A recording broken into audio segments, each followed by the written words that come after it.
All right. Hi, everybody. Hi. We are so excited to be here. My name is Soni Grint, and I'm one of the educators here at Husqvarna Viking. And before we get started with anything as far as the live goes, everyone, we want to make sure that there's lots of weird stuff that's going on out there. So please, if you see any spam or anything in the chat that you're supposed to click on, be careful, because you don't want to click on any spam, and realize that we will never ask for a credit card. This is free to use. So we've been seeing lots of just not so cool people doing things in the chat. So just please make sure don't click on any spam. This is free. We're not going to ask for any credit cards. So please make sure that you are aware of that. Also, if you do have questions, please, we've got a great team working with us, Thomas and Meredith and Ryan. Please type your questions in the chat. They're going to ask us as we go if you have more questions, that sort of thing. So, but really the main thing before we get really started is don't click on any spam in the chat. And remember, if something is asking you for money, that is not us. Don't even think about it, because that is someone that is not doing nice things. So anyway, I had to get that out of the way. So Vanessa, I'm going to let it. So again, my name's Soni. We're going to be answering questions. I'm going to turn it over to Vanessa for a real honest to goodness welcome. Well, hi, everybody. I am Vanessa. And thank you so much for joining us today. And I want to send a special shout out to those of you that did send questions in ahead of time. Soni and I have our little written papers here, so we are going to answer as many as we can. And we do have to kind of stay on time. So please feel free to type in more questions and we'll get to them if we can. So I did think I would start with just a fun little fact. I don't know how many of you know, but Husqvarna is actually a little town in Sweden. And that's where we get the name for our machine. And I think you should all practice saying it. It's Husqvarna. It is the name of a town. So the Q is basically silent in that Swedish language. So it is Husqvarna. So practice saying it so that you say it right. And Vanessa, that little town also, that was like the purveyor to the king, right? Yes. And we started making sewing machines there almost 150 years ago. We will celebrate our 150th anniversary next year in 2022. So that is very exciting for us. And so I just thought I'd share that with you. And as we start into our questions, we did get several that kind of had to do with repair issues, or, where do I take my machine for repair? How do I know where to go? Those kind of things. So I'm just going to kind of cover those really quick in general. We do recommend that you always take your machine when it needs repaired to an authorized Husqvarna Viking dealer. They have been certified through special training, so they know how to repair your machine, as well as having access to the actual parts if there's anything that needs to be replaced. Whereas if you take it to somebody that is not an authorized dealer, they could be using inferior parts or stuff that they get from a different vendor, but not from Husqvarna Viking. So, and if you don't know where your nearest dealer or Viking Sewing Gallery is, if you go to the Husqvarna Viking website, you will find a spot called Dealer Locator. And if you click on that, you can put in your address and you can specify the mile distance that you're willing to travel. So you could put in, 25 miles, and it will show you all of the Husqvarna Viking dealers within a 25-mile radius of your either address or zip code. So go there, see where your nearest dealer is. We always recommend that you visit your dealer. You'll always get to see new product. They're very knowledgeable. They can help you with things, And that is certainly where you want to take your machines for repair. And Vanessa, a couple of those questions about, an older Viking machine or some things about feed dogs and stuff, right? That's go to your dealer. I know that Thomas and Meredith and Ryan, they're going to put some information in the chat for you. So really important for them. Soni and I are really good at sewing and answering most of your questions, but we are not repair technicians. That's right. That's right. But we've got some great ones out there, everybody. So yeah. All right. So we're going to kind of volley back and forth a little bit. I'll answer some and Soni will answer some. And we didn't get the names of anybody that submitted questions, but I'll kind of read the question and then, answer it. So I hope whoever submitted it is on here today. And this is also being recorded, right? So in case someone, either wasn't able to come or something came up, this is being recorded. So they will get their questions answered. Yeah. So I had somebody submit one that said, I'm working on a quilt as you go, which involves stitching long strips on top of the batting. She's on a Epic 95Q. But what she was experiencing was that the strips were not lining up at the bottom when they were all cut the same length. So I am a quilter as well, so I was very curious. I don't do a lot of quilt as you go, but I have gone through some batting and jelly roll strips now, trying to play and see the issue. So if you can see on my piece of fabric, they are slightly off at the bottom. You can see that they get a little bit longer as I go, and my strips were all cut the same length. So I do see what your problem is. I was able to kind of recreate that. So I started playing with different feet, choosing different weights of fabric, adjusting my stitch length, adjusting tension. I did not have that problem if I was just sewing strips together. So it definitely had to do with when we introduced the batting into it. And whoever asked the question, I will be honest, I tried everything I could think of, and I was still experiencing the same issue until I started pinning it. Obviously, what's happening is the batting is stretching. So you may want to try some different types of batting. A cotton poly blend might work a little bit better. The cotton batting does tend to have a lot of stretch or give to it. So I did do one where I pinned it. So as I put each strip on, so you're laying your strips right sides together there, I stuck pins in there to hold those together through the batting. And when I did it that way, I did not have any problems.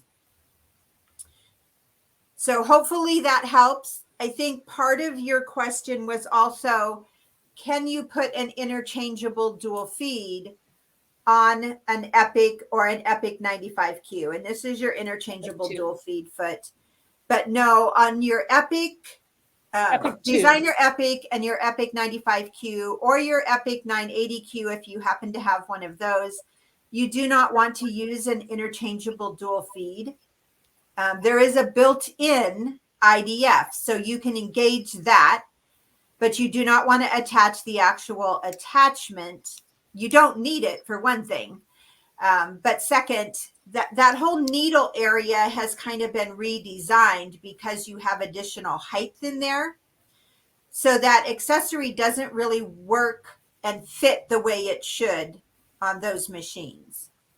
And Vanessa, I just want to make sure, because it is the Epic, the Designer Epic 2 and the Epic 95Q, correct, that have the IDF? Yes, you're right. Okay. Yep. So I just want to be clear. It's the Epic, the Designer Epic 2, and then the Epic 95Q that has the IDF. And those are the ones that you're not going to use the interchangeable dual feed. Yes. we will answer each other's questions as we go along our sentences. One other question, and then I'll let Soni answer a couple. since we were talking about the Epic 95Q, somebody was asking about the dimensions of it. So if you have an existing cabinet and you have a machine in that cabinet, you know, I think her question was, is this going to fit in my existing cabinet? The dimensions are, without an embroidery unit on it, just with the base of the machine, it is about 23 inches long and it is about 11 inches wide. Now, if the hole or the insert area for your particular cabinet is smaller than that, then you're right, it's not going to fit in there. So I do believe that most of the cabinet manufacturers do have the specs for the Epic 95Q. Any of our machines that are that larger size, they do have the specs for, so you can purchase a table that machine will fit into. We also do sell an extension table. I don't happen to have one here that I can show you, but you take your accessory tray off and the extension table fits up around your free arm, and it does give you a good amount of additional flat space for quilting.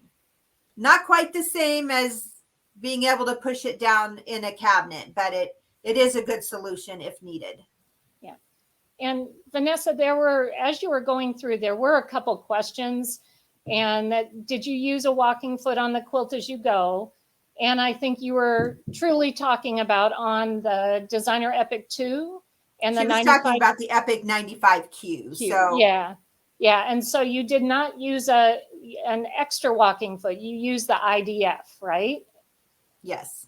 Okay. So the IDF, and that someone said that's the integrated dual feed. And Vanessa, do you have a close-up of your Epic too? I can. Let me switch cameras real quick because while you're talking. That way they can see what the IDF is. And so here we go. You'll be able to see this. So the IDF is an integrated dual feed. And that is what Vanessa has. It's on the Designer Epic 2 and also on the Epic 95Q. And that's what she's pulling off and on. And so that is what she used with the Quilt As You Go. But also that's what we tend to use with all of our sewing if possible. So that's really a really great thing. So that really replaces the need for any kind of a walking foot or dual feed foot.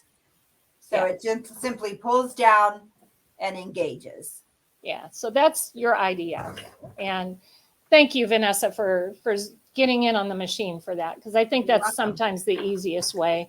And question about a 200 by 200 magnetic hoop coming anytime soon. We're waiting on it too. We're hoping very soon. Keep looking. We're thinking hopefully if everything goes well, it'll be early next year or sometime next, springtime. And question about a magnetic hoop on the older Designer SEs. I actually don't know that answer, Vanessa. Do you have that answer? So no, at this time, you really can't use them on the Designer SE. The machines are programmed to accept specific hoops. So if you try to put a hoop on there that is not listed in your hoop options, your machine isn't going to recognize it, and it will continue to tell you that you have the wrong hoop on. So when we come out with new accessories that attach to a machine like that, an older model machine has to have an update in order to have that added. And I know that sounds like it should be really easy to just do an update that adds that name into your list of hoops, but it really isn't that easy. And it takes a lot of testing and work on the R&D part to create those updates. So typically we only go back, a few models in doing those updates. So unfortunately, the Designer SE is just a little bit out of that time frame. Yeah. And it is something that we all love our machines. It's hard to go back. It's like going back to a Windows 95 computer kind of. It's a little different sort of thing. So. And there is a question, does the IDF fit on all Husqvarna machines? And it is built in to 2 of our models. So those are the only 2 machines that have the built-in IDF. If you don't have one of those 2 machines, then your solution is to purchase the interchangeable dual feed foot. So that is a foot that attaches onto your machine. And allows you to have that feeding from the top and feeding from the bottom. All right. All right. So Vanessa, now I've got a couple, now, like we said, we're going to go back and forth. So now I've got a couple questions, and actually there's a question in here that kind of flows into this. Someone asked, I feel like we should be in a game show, Vanessa, that said, someone asked, and then you all raise your hand. I asked that. Come on down. Anyway, sorry. It just sounded funny to me. Anyway, the question is a great question. I have some shoes with some embroidery on them. How can I screenshot the embroidery so I can put it on a dress or a jacket, something to go with it? Really, so again, a great question. You can take a picture of the embroidery on the shoes or take a picture of a graphic or something like that. And our embroidery software, you would have to run it through embroidery software to be able to basically get it to make stitches so you can put it on a jacket or a dress. We do have an app that is called Quick Design that would allow you to take a basic picture and kind of change it over. I hesitate always when I say this because, guys, this is where it becomes a little questionable in our world, your world as well, as far as sewists and embroiderers, because really that design on the shoe is probably copywritten by someone. It's probably made by the shoe manufacturer. And so you got to be careful if you just take a picture and change it into stitches yourself, because then you really are doing something that you could be violating copyrights.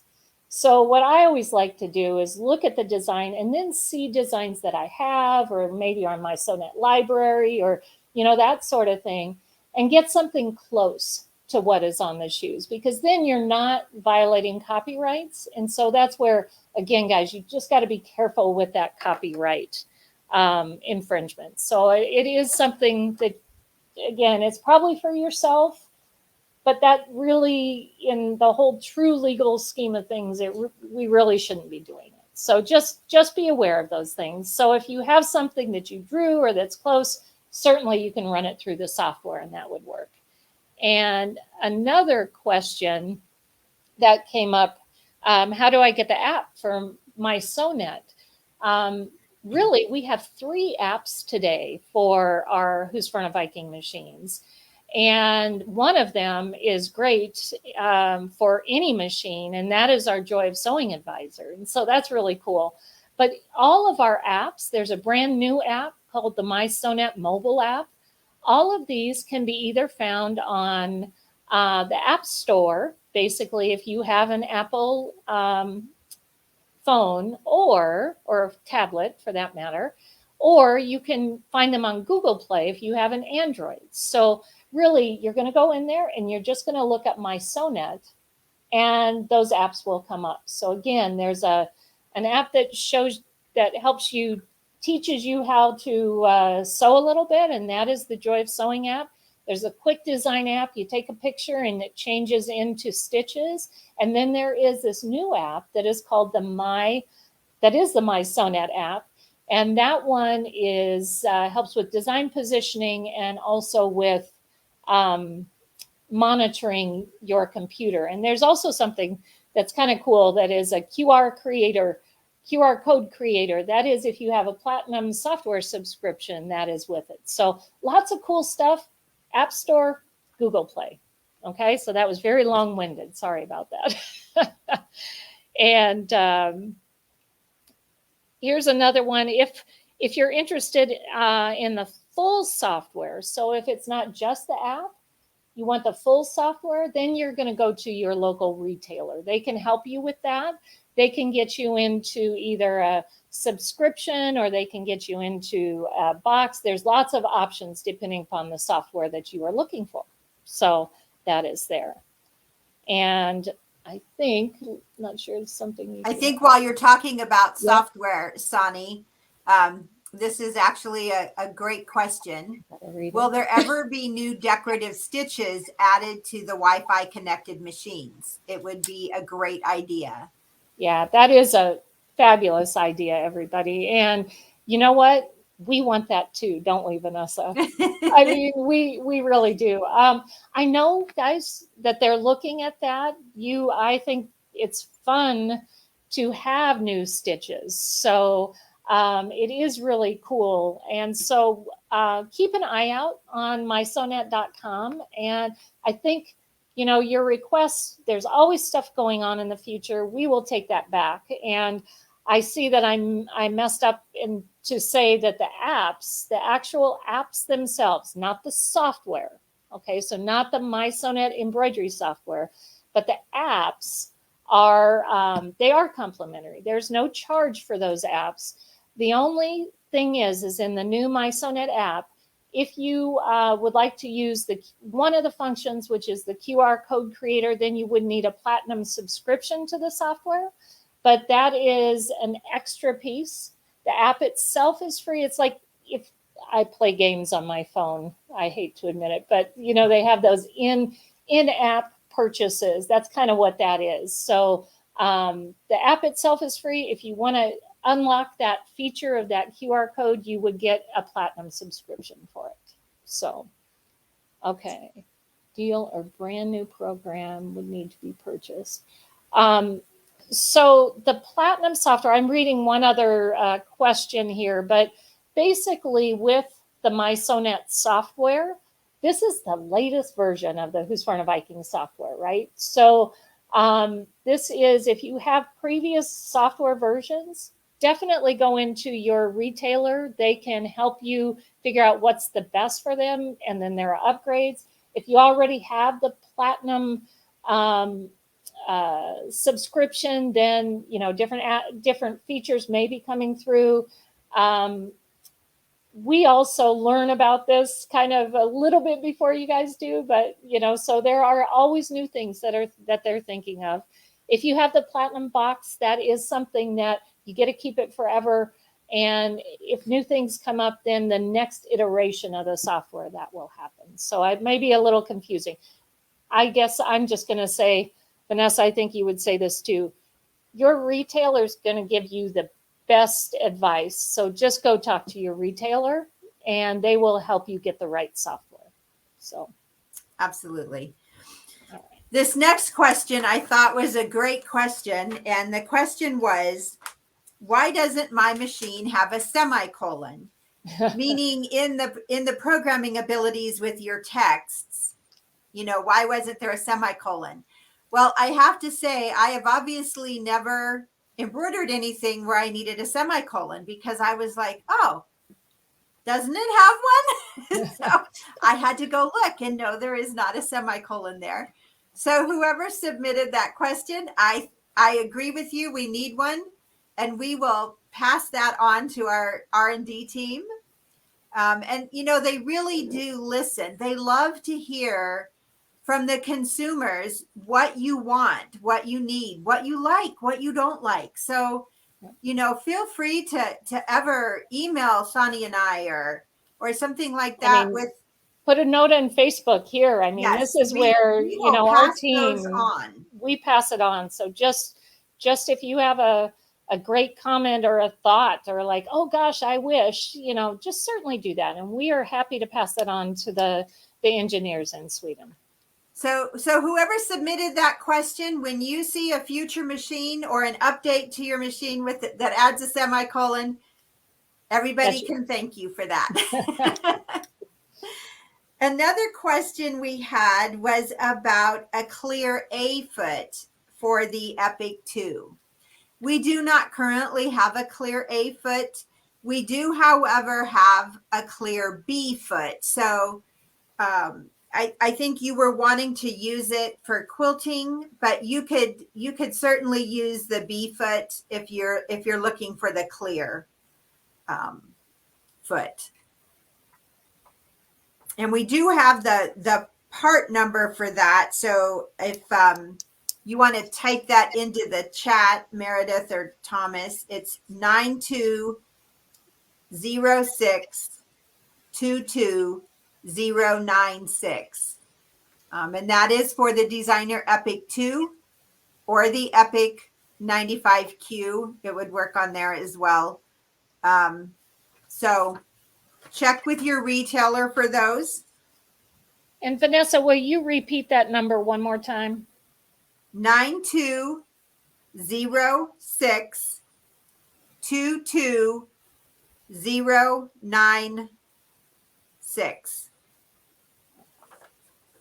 Thank you. Okay. So we'll pop that into the chat. But again, if you ask your retailer about a clear B foot for the Epic machines, they'll know what you're talking about. And then just another, see, you guys are great with these questions that kind of go back to our research and development teams. Yeah. And this was asking about wanting, we have a little, those of you that have straight stitch plates, needle plates for some of our more current model machines, you may have noticed that the opening, even though it's a straight stitch needle plate, the opening is slightly larger. We also have like the perfect 1/4 inch foot where the opening is slightly larger too. Right now, if you're using the 1/4 inch, the perfect 1/4 inch foot, and you're using the standard stitch plate, it allows you to adjust your needle position just slightly to the left or to the right. Some of your quilt teachers ask you to do a scant 1/4 inch or a generous 1/4 inch.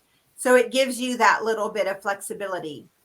Unfortunately, at this moment, the straight stitch plate, even though the hole is a little bit larger, is still not allowing you to move the needle. But that is something that we will roll up to the R&D team. I think it's something that they're already working on, or they probably wouldn't have come out with that larger hole on the stitch plate. But again, it's going to require a software update in the machines in order to recognize that. So sometimes those take a little bit longer to work through, but hopefully that will be coming. We will send them a reminder though that you're looking for it. Because I think we're looking for it too, aren't we? Yes. I'm a quilter. I'm looking for it. So Vanessa, I actually missed one of my questions, and then we got another good question that came in here as well about the MySewnet software. So the first one that I actually missed was someone is working with the True Embroidery, which is one of our previous software versions for the Mac software, or for the Mac computers, excuse me, and it is called True Embroidery. And I reached out actually to our basically software support department because we wanted to answer as many of these as we could. And what he actually said, so again, there was something with everything was shutting down. And so with the True, his suggestion, and I don't know if you've done this, but again, it's just something to try, is the latest, make sure you have the latest update for the True software, and that can be found on the Husqvarna Viking website under updates. I think it's over to the left up anyway, but it can be found there. But also the latest dongle drivers, that will make a difference because it is something a little bit different. So you want to make sure you have all the updates that you can for the software. And also there was a question about the RAM. Today, there is a little bit, as we get more new updates for your computer, again, some of the older programs, it doesn't work as well. So that's why he's like, update everything you possibly can, check and make sure you have enough RAM, because that could be causing those shutdowns. So that's really kind of one thing that's really important. And then the other question that just came up is about using the MySewnet software with the Designer Diamond. And I hadn't. That's a wonderful question. So again, you guys, Vanessa, we've got some really great customers here, don't we? I mean, this is just fabulous. It's exciting because it shows us that they're using their machines and want to do more. So right. No, it is. It's really great. We appreciate all the questions. But this was about Designer Diamond and the new MySewnet software. And the beauty about the new MySewnet software, honestly, guys, is it is usable certainly for our Husqvarna Viking Designer Diamond. It saves as VIP, it saves as VP3, it saves even as Hus for other other older machines. But it also saves as like file formats for brothers and for genomes and for basically almost any machine out there, as well as industrial machines. So that MySewnet software, everybody, it really is a great software for everyone. It is not limited to Husqvarna Viking. It is for everyone. And again, the trick is going to be for older machines, everybody. The trick is going to be for older machines. Can you still get the design from your computer over to your machine? So some machines had cards, some, you had to program things in. So that's going to be kind of the trick. And the MySewnet software, it is both for Mac and PC. So that is also a beautiful thing. It's the same software. You just decide, what are you going to download? You get the MySewnet software directly from MySewnet.com. I say directly. You can do a subscription from MySewnet.com, but I really encourage you to actually go talk to your dealer so you can see what deals they have, your dealer or retailer. But certainly it works with both PC, Windows, and also with Mac. So that is really important that you realize that. And I think, Vanessa, I'm gonna answer that we had a question about the Swedish Santa kit, number 137. And, I feel very fortunate every day that I have people that are great. I can go ask, just like you're asking us. We can certainly, go to, our partners in Sweden. And so I talked with one of our partners in Sweden, and she said that basically the Swedish Santa embroideries in general are on, and you were even specific, number 137. She said a lot of those are on the MySewnet library. So you can purchase designs one at a time from the MySewnet library. But also she let me know, and I didn't know this. Okay, so Vanessa, this is something new. This might be new for you as well, but you can actually type in the number like 137 into the search in the library, and it'll show you the designs from 137 that are on there. So awesome. that is really very cool. What we did, though, we both talked about this, is, with 137, there might be a part number that has 137 in it. So you might get a design that was like 9273137. So just be aware that the search is kind of interesting. That's the same thing. Like if I was to put in the word cat, and not only do I get cats, but I might get oh gosh, that was a bad one, because I don't, something with cat in it. So that's why it'll look for those 3 letters in a row like that. So just know that the search, you may get a couple things that may be a little different than what you were expecting. So, and I think it's important just to add really quick, Soni, that anybody can go to MySewnet library. You don't have to have a subscription to go to the library, and you can purchase a design There's over 6,000 designs there. So it's very easy to search, and you can find something that you need and you can purchase it. They all have a price on there. So very easy to find designs for something that you need specifically. Yeah, and we had a couple more questions that came up about the Hus embroidery designs versus VP3. So, Vanessa, you and I both, we've been doing this a little while, and I've been working with the software for a little while. Probably more information than you guys would ever want to know, but Hus Designs only had 29 color spots, so you could only use 29 different colors, whereas VP3 has basically unlimited colors. So the trick is, the question that you asked was, do they stitch out as nicely? Hus Designs stitch out very nicely, but you just can't have as many colors in it. Like some of our designs today, we might have 50 colors. Well, it won't be recognized in a Hus file format. So it kind of reads more like a light green, medium green, dark green. Yeah, it does. So if the design has 4 or 5 shades of green in it, yeah, then it gets a little confused because it can't read that many different shades of green. Right. And a lot of them sense. Yeah. And a lot of those shades might turn to gray. So if you can get a VP3, definitely get it.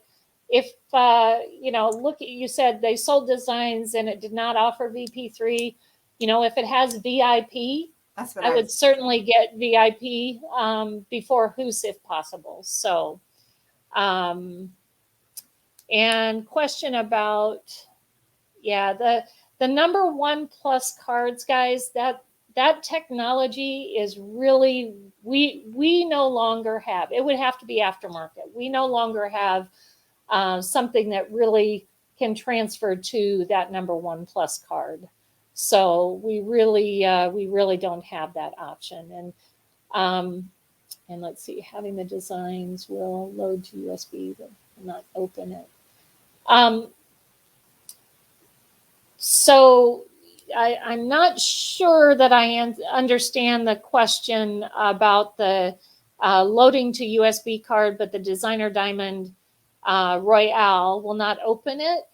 I think, again, you have to be careful of the file formats. So do make sure that it is, you might try VIP versus VP3, but the Designer Diamond Royale should read VP3. I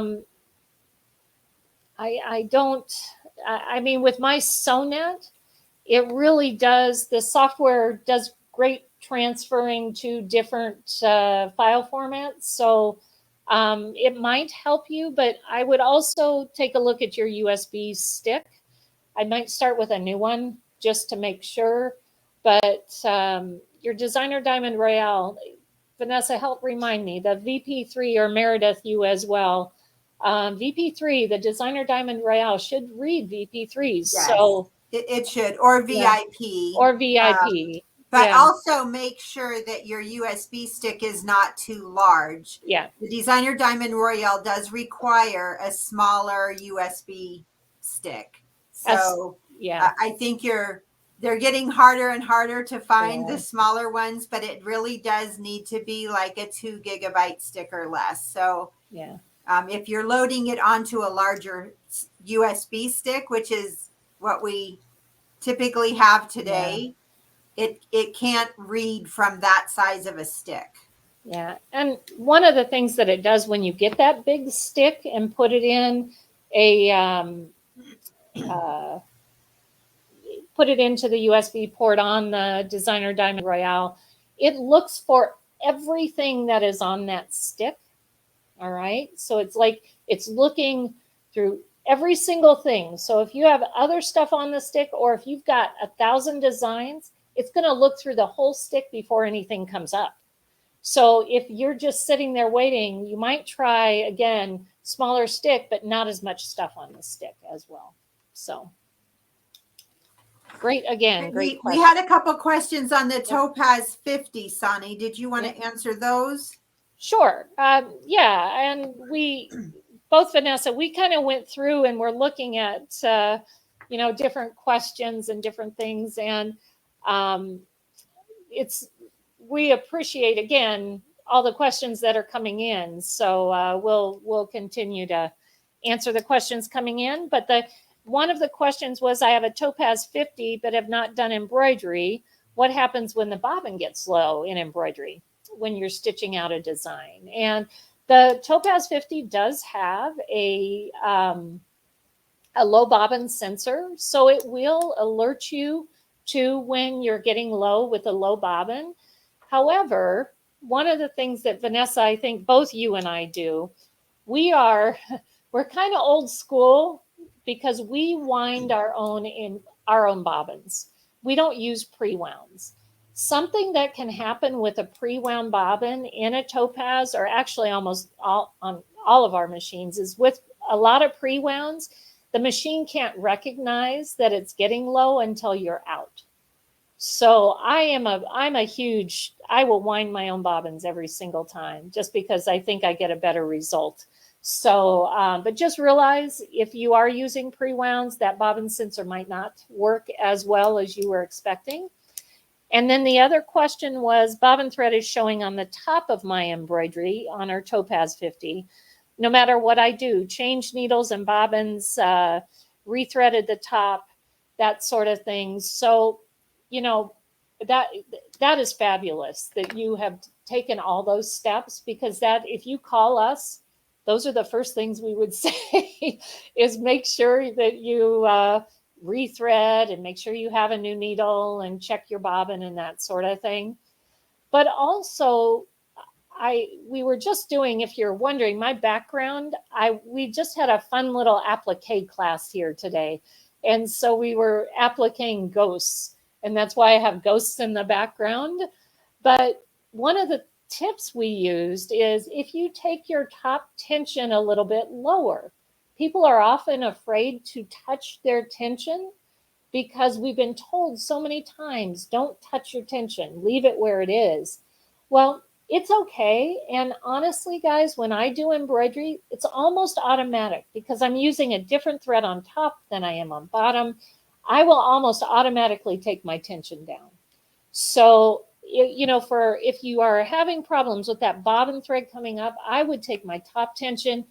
I will sometimes, I don't know about you, Vanessa, but I will sometimes take it down even 1 or 2 numbers. Yeah. Because you want the thread from the top to come down to the bottom. So don't be afraid to play with your tension if you are getting that thread coming up.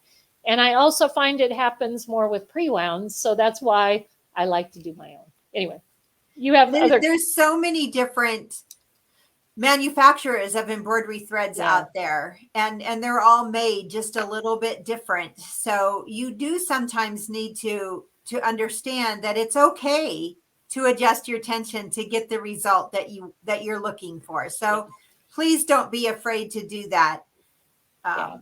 Like Soni said, I will often adjust mine several notches or numbers down. I just kind of will watch. You can adjust your tension while your machine is stitching.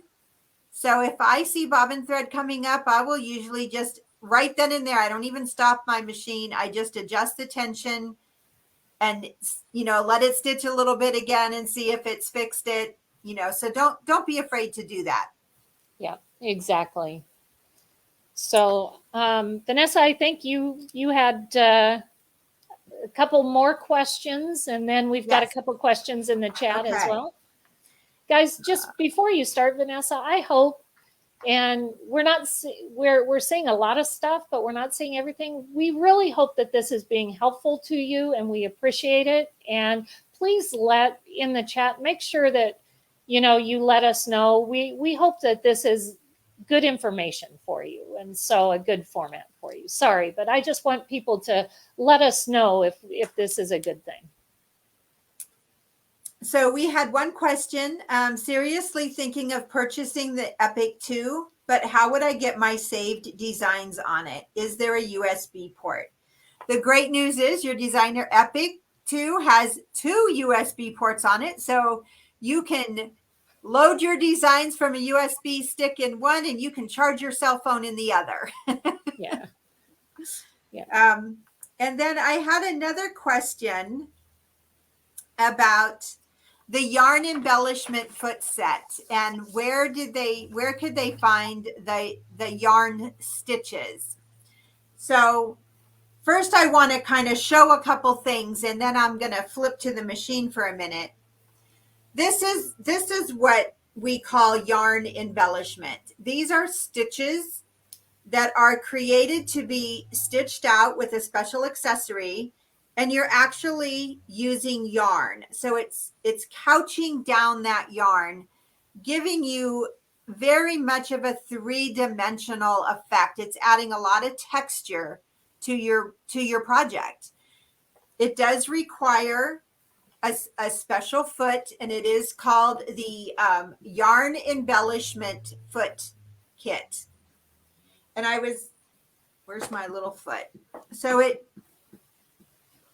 it comes with the foot. It's kind of hard to see this, but there's a very small hole in that foot, and you feed your yarn through there. So I don't even know if you can see my yarn, but I have the yarn kind of going through that foot, and that guides the yarn as you're doing stitches. So one of the questions with that, along with the where do I find the stitches, which I'll share with you in just a minute, was what kind of yarns can I use? So I find that a lot of us sewers are also knitters or crocheters, right? So we have a lot of that yarn laying around. And really, you can use any yarn that is going to go through that foot smoothly. If you're using a yarn, there's some yarns out there right now that are really, really big, right? They're really bulky yarns. Those aren't going to work so well. They're just too thick to go through that foot easily.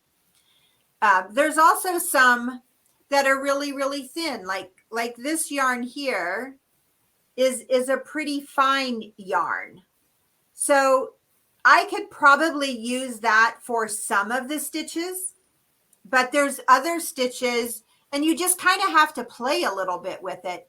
There's other stitches that if they have really tight curves in them or really sharp points, you're going to find those are going to work better with some yarns than others. So feel free to play with it and just try them and see what you like. You can get, well, first of all, a lot of our machines come with those stitches loaded on it. So if you have a more current model machine, and I'm going to flip to my machine really quick and move it so you can see the screen. If your machine has what we call the P menu on it, the P menu is all specialty stitches that use a special foot or accessory for them. So if I go into the P menu, and I'm going to scroll to the bottom, and on the Designer Epic 2, there's actually 16 different stitch options that use that yarn embellishment foot set. And if, you might look at those stitches and think, well, how do I know what that stitch is for, what it does, what foot do I need for it? If you have a P menu, if you will touch the question mark at the top of your toolbar and then touch on the stitch, it will tell you, gives a 3D embellishment effect, requires optional yarn embellishment foot set, gives you the part number, tells you to follow the instructions that are included with the foot. So there's lots of accessory feet in that menu. If I go back up towards the top and I touch the check mark or the question mark, those top ones are candle wicking stitches. So they use an optional candle wicking foot.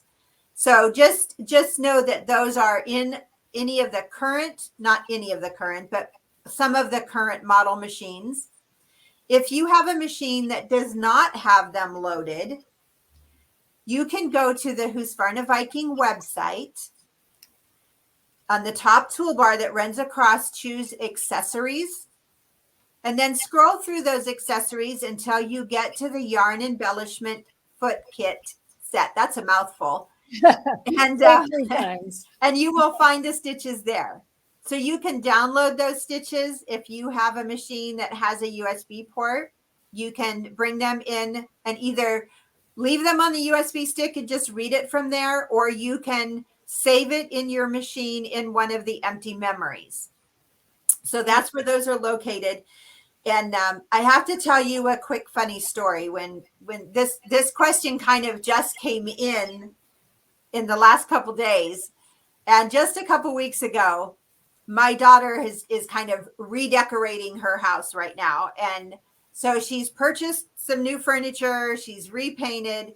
Now she's out of money. And she wanted to do something to refresh her curtains.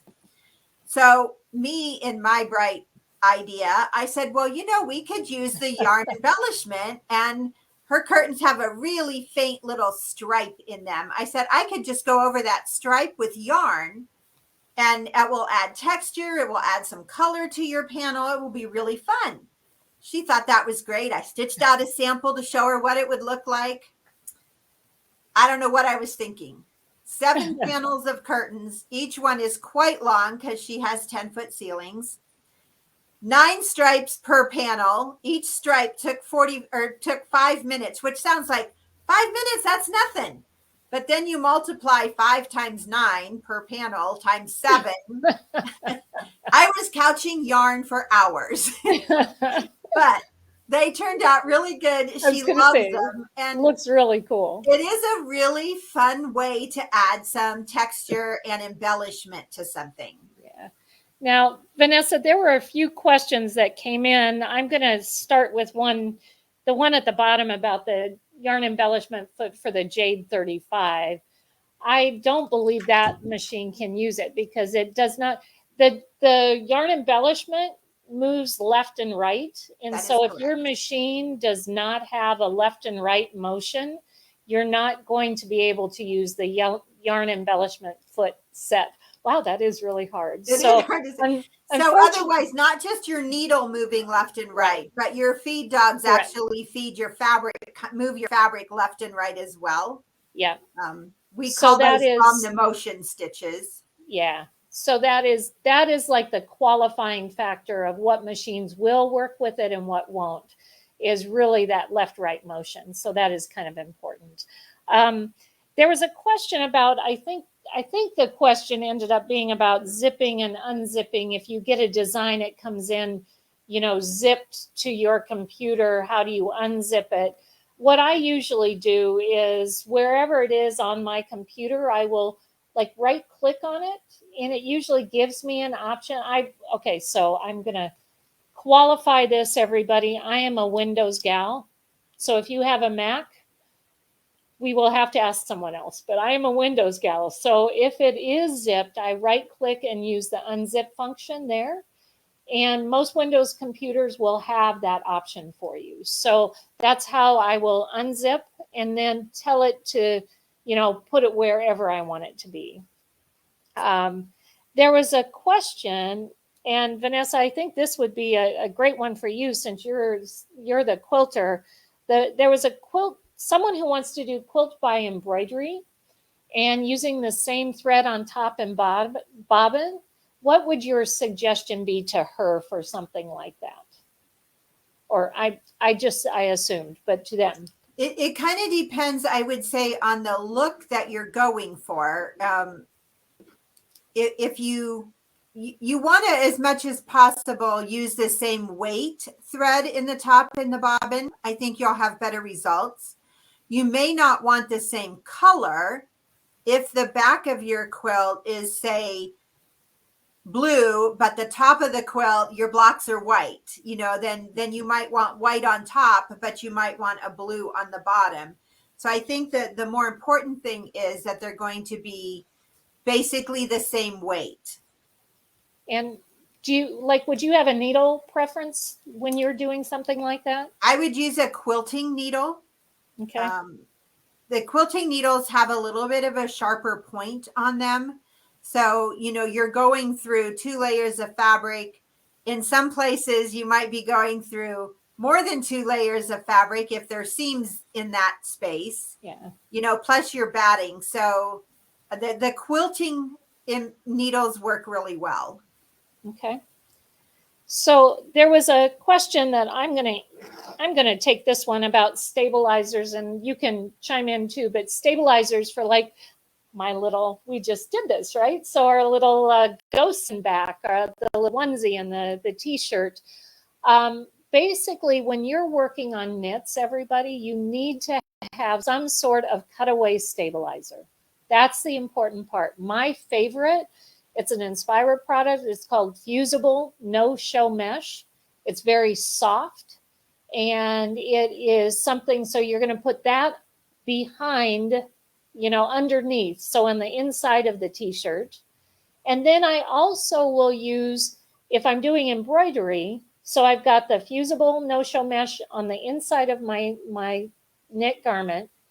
Then in a hoop, if I'm doing embroidery in a hoop, I love to use Aqua Magic Plus because it's a sticky water soluble stabilizer. I stick my t-shirt and then it embroiders right on top.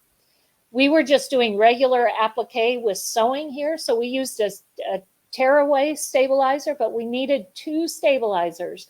The one that's the cutaway that's going to stay in a t-shirt or a sweatshirt, and the other one actually is you'll remove it either by washing or by tearing away. Do you have any other thoughts for that, Vanessa? No, just it is really important that you use a stabilizer that's going to stay there. Right. When that you're doing a knit. If you've ever embroidered on a knit fabric and you wash it, and then you get all those little dimples in it, like your embroidery kind of cups in instead of laying nice and flat, it's not usually because you need to press it. It's usually because you didn't use the right stabilizer.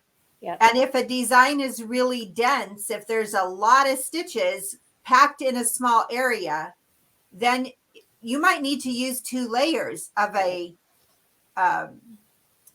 or a heavier cutaway stabilizer, depending on what you're using.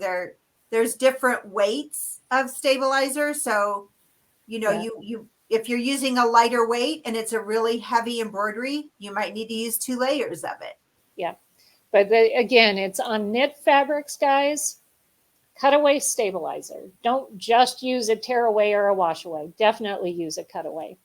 That'll remain in there. And we're getting close to running out of time. So I know. there was a question about, there's an out of hoop with design. They keep getting out of hoop with the message with design positioning. And usually what I find when I get an out of hoop is, with design positioning, and I'll try and make this short, and then maybe Vanessa, you can answer the 980Q question at the bottom. But usually what I find is the steps are very specific with design positioning, right? Step 1 and 2, you're actually looking at your design. You're moving something to here, on your screen. You're putting a point.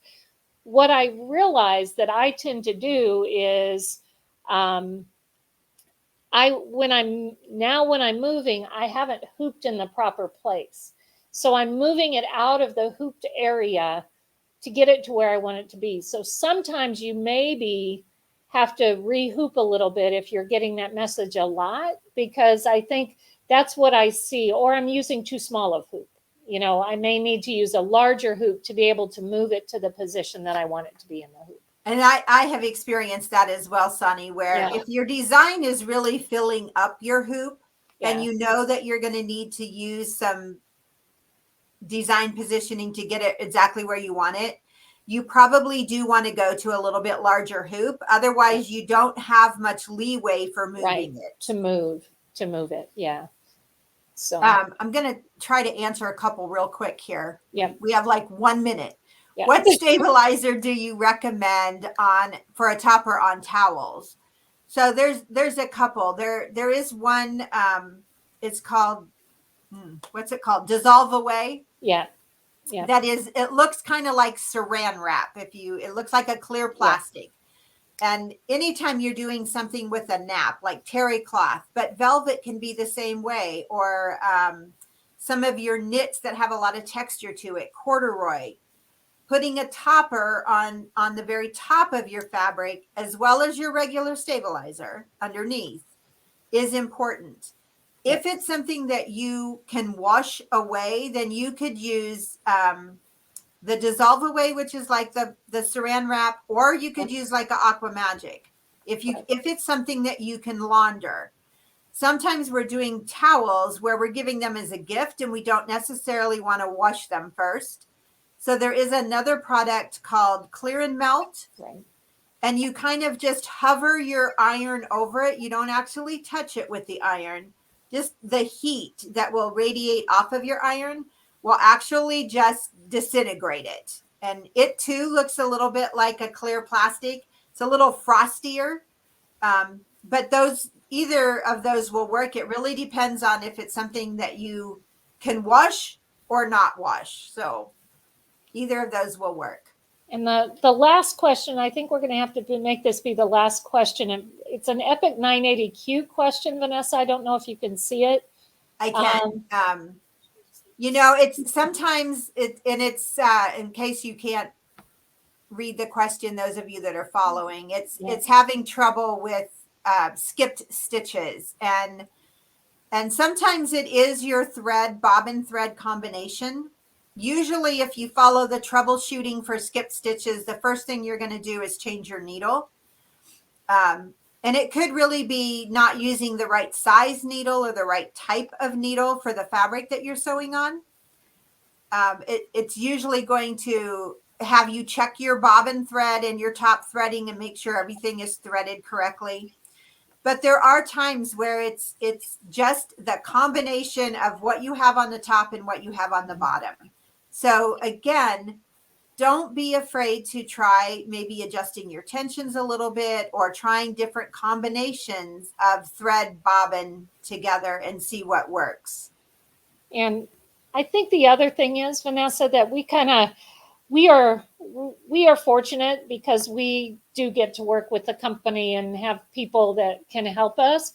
But guys, there may be a time that if you haven't had your sewing machine in for service in a year or 2 years or something like that, it may be time just to take it in and have someone, a good service technician look at it, because I think it is, we will try everything, and every once in a while it's like, I've tried everything. I'll bring it to the service technician and he's like, he'll clean it, he'll time it, he'll do everything, and then it's just fine. So just realize it's kind of like your car. You don't want to let it go with an oil change without an oil change for, I was going to say 10,000 miles, but some cars do that now. But anyway, you do want to just think about, if it's been a while, you tried these things, it might be time to take it in for service. So anyway. Well, guys, we want to thank you for joining us today. This is kind of the first time that we've done a total Q&A like this. So we hope you enjoyed it. We hope it was helpful for you. Yeah. And, I want to say the same thing, Vanessa. We, with everything going on, Vanessa and I are in different places. We would love to be together, but we can't. But hopefully this was great for you, you all, to get some either good information or just hang with us for a little bit. So, and if you want us to do one of these again in the future, type it in the comments so that we know it's something that you enjoyed, and we'll look to do one again sometime. All right, everybody. Bye, everybody. Thank you. Bye.